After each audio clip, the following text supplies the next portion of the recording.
On savait qu'il était malade. Il était malade depuis 2 ans, il avait un cancer, il luttait contre ce cancer. On ne voulait pas croire qu'il meure un jour. Et moi, plus que tout le monde peut-être dans le monde de la presse, je ne sais pas pourquoi, mais je ne voulais pas le croire.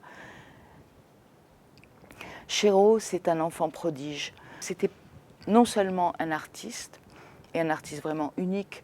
Ses premiers spectacles, il les fait au lycée Louis-le-Grand avec Jean-Pierre Vincent et Jérôme Deschamps. Vous voyez, c'est une bonne bande. Et puis après, il est nommé à Sartrouville, il rencontre Richard Peduzzi, qui sera le scénographe et l'ami de toute sa vie. Ensuite, il a des problèmes à Sartrouville, alors Ariane Mouchkine lui tend la main, alors Giorgio Strehler l'entraîne à Milan, et puis il devient le grand metteur en scène qu'on connaît, qui monte Wagner avec Pierre Boulez à Bayreuth et qui révolutionne la façon de monter Wagner, comme il révolutionne en 1972 la façon de monter Marivaux au TNP de Villeurbanne. Je ne sais pas, tout ce qu'il a fait est tellement immense. Il y a le cinéaste aussi, moi j'aimais beaucoup ce cinéaste de Judith Terpauve, ce cinéaste de Pas d'orchidée pour Miss Blandiche, ce cinéaste de La Reine Margot, de Son frère, de Intimité. J'adorais, moi, ce cinéaste. Pour moi, c'était un grand enfant, un enfant...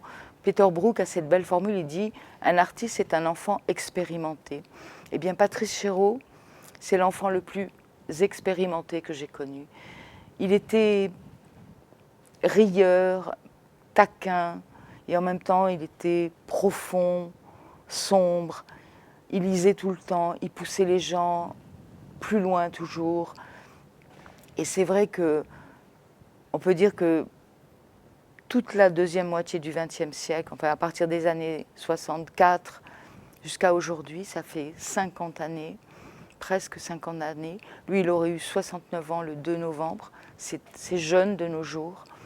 Il aura illuminé le théâtre, il aura suscité des vocations, il aura étonné, il aura irrité, parce qu'il n'avait pas que des amis, il y a des gens qui ne l'aimaient pas.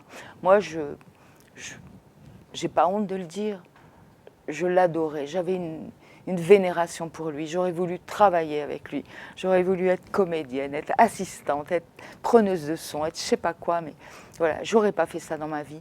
Mais je l'ai vu travailler, j'ai eu cette chance, mais c'est une perte profonde parce que c'est une perte artistique pour le monde de la culture en France, en Europe et dans le monde, mais c'est aussi une perte affective parce que Patrice Chéreau,